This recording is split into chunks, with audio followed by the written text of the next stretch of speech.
Jadi kita nak buat sesuatu dia. Kita lupa rakam, jadi itu tak. Oh.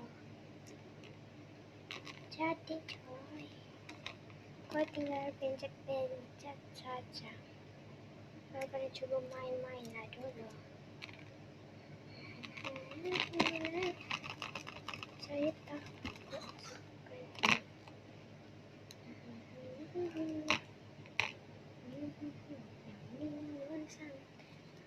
Mungkin saya coba rata-ratakan saja.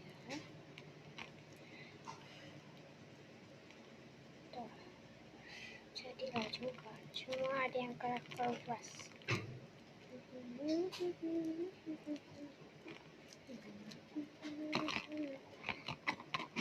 Ada yang baru ketangkap.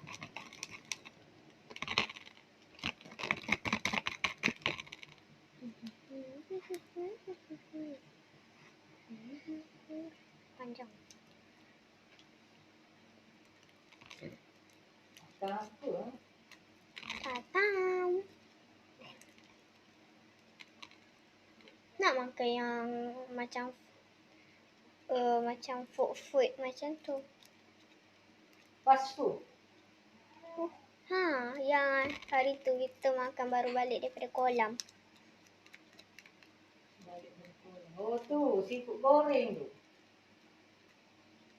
Tahu kedai tu buka tu tak? Kena apa tengok kat Google. Nordeng kedai. Kalau main pergi je dah semalam tutup.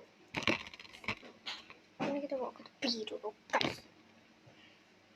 Okay, ni kita nak cuba tu. Jom.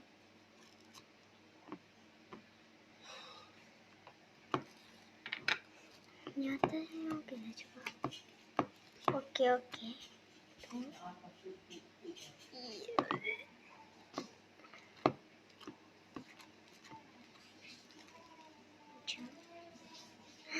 Ya.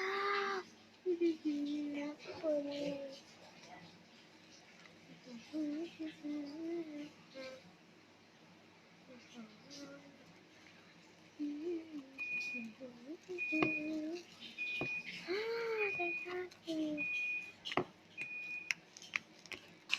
Ini sesama.